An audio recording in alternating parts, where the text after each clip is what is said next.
for your patience. Alright, so anybody here ever experienced something where you were just like really like just disappointed in something you had been like pretty hyped for? Like really hyped for, right? Alright, so 2018, that was my year. 2018, I was disappointed about a whole bunch of stuff. It was just not the best of year. But today I'm gonna talk about one thing that really just left me very disappointed that year, and I was really hyped, and then it happened, and I was like, and that was a game. That was a game that was called Fall 76. I don't know if anybody here has heard of that game, but it's not good. So after listening to my speech, you will be able to describe 3 aspects of this game that make me very sad. So, we're going to start part 1 of this little adventure, and that's Todd and his hype machine, right? So, you guys don't know, I'm assuming a lot of you guys don't know who Todd Howard is, but I'm assuming some people here do know. He's my favorite little liar. He basically, he's like the director of the development studio that made the game. And for the most part, they make really good games, but he always promises a lot more than he can deliver. And same here, he promised a whole lot, and it was never met. And like one of the things that he did was, I don't know if you guys know what E3 is. It's the Electronic Entertainment Expo, which is basically just a glorified ad where a bunch of big studios come in and present what they've been working on and what's going to come out within the coming years. And obviously, Todd was there. He was speaking. He's just a man to behold. People call him God Howard.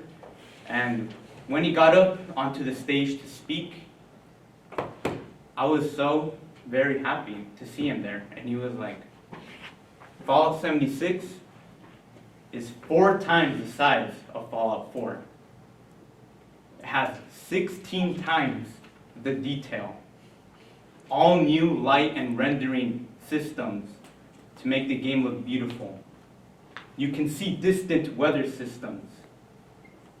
And most of all, you can play with your friends. And at that point, Todd had sold me. I was with the hype train. I was ready. But I would have to wait 5 months. And 5 months of hype is a lot.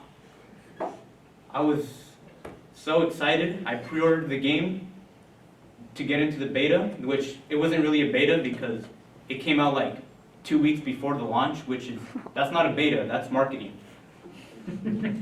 So the beta sucked. It wasn't that great. It was really a technical mess. But you know what? I was playing with friends, so I loved it, right? You always have more fun with friends, right?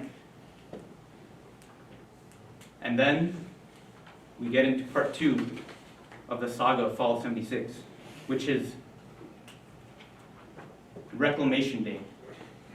Now, Reclamation Day is what they call the day that you start the game, because the game is set in a post-apocalypse where you're like in these bunkers. Basically, they're called vaults, and you've been in there for 20 years after nuclear war, and you're out, and that's what Reclamation Day is when you leave the vault to essentially reclaim the wasteland for humanity again, and start the game, and it's just broken. Like, a lot of stuff don't work, features are missing. You walk, like literally one of the things that happens is, at least at the time, something that happened, because this is immediately after launch, like post-launch, maybe a couple weeks. There's like this thing that happened where you'd walk up and you'd attack an enemy, and if you did too much damage, the game would think that you were cheating, so it would immediately refill their health bar because it thought that you were cheating because you were doing too much damage, which kind of pissed off a lot of people. And not just that, it was one of the things that Todd Howard promised. He said 100% dedicated servers, meaning that if you say that, you're implying that you're going to have a stable game, nothing should happen, you should be able to coast along freely. But instead, I'd constantly get disconnected, The social menus did not work. I tried to invite my friends. I'd be like, hey, let's go play some Fallout 76. But nope, no, we couldn't, because I'd get disconnected. They wouldn't be able to connect to my world. There was the lag because the server sucked. And it was not a fun experience. Well, actually, it was a fun experience, right? I mean, I still, all right, regardless of how bad the game was, I still ended up putting more hours, more than 100 hours, more hours than I should have, but I did.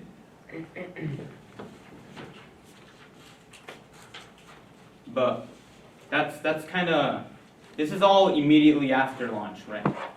So at this point, people can still have fun because they're still playing with their friends, everything's still new, but once you get through it, there's nothing left to do, and this is where we get to basically now, I guess, what's happened to the game since the immediate weeks post-launch, which were fraught with controversy. Like, there was this thing that happened where there was this $250 edition of the game that you could buy, that came with a bunch of things, right? It came with the game, a metal box, because people mostly buy games digitally now, so getting a box for a game is pretty cool. Came with a bunch of other stuff, a glow-in-the-dark map, but the main selling point of this here edition was a 1-to-1 scale helmet from the game. But that's not the problem. The problem here was that they offered a canvas bag that you were supposed to get it with it. Now, when people got it was called the Power Armor Edition. It wasn't a canvas bag. It was a nylon bag. Now people didn't like this, all right?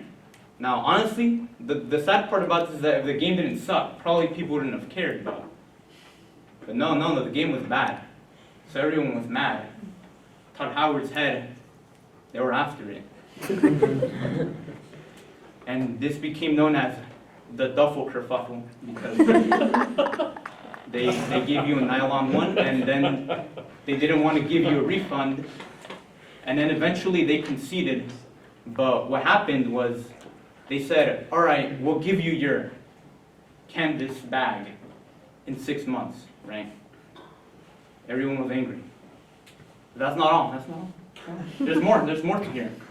In one interview that Todd Howard was having, he said, I knew the game wasn't in a finished state when we released it. I knew that we were going to have problems.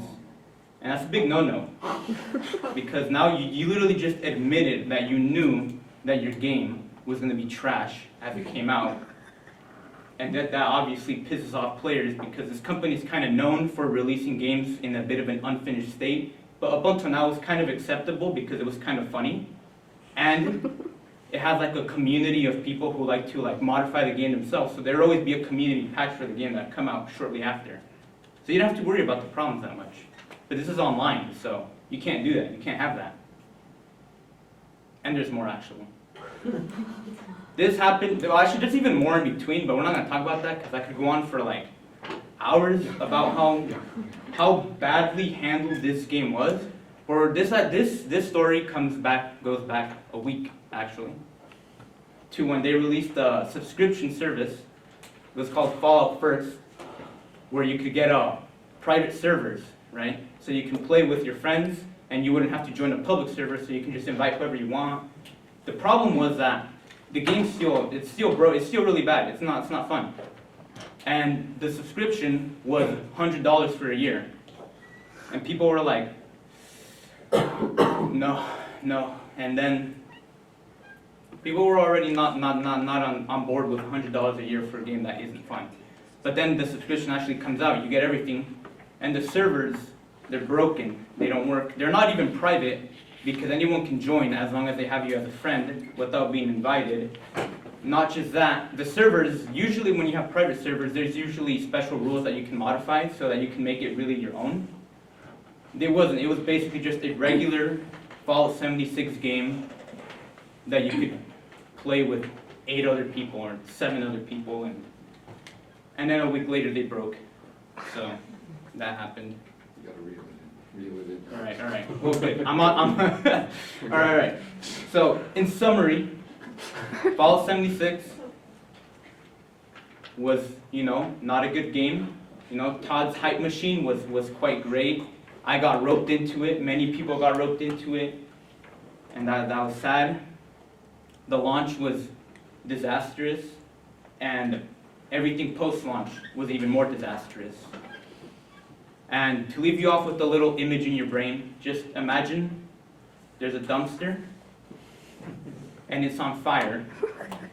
And then you see Todd Howard walk up with a can of gasoline and he throws it in there and he whispers in your ear, "It just works." Thank you.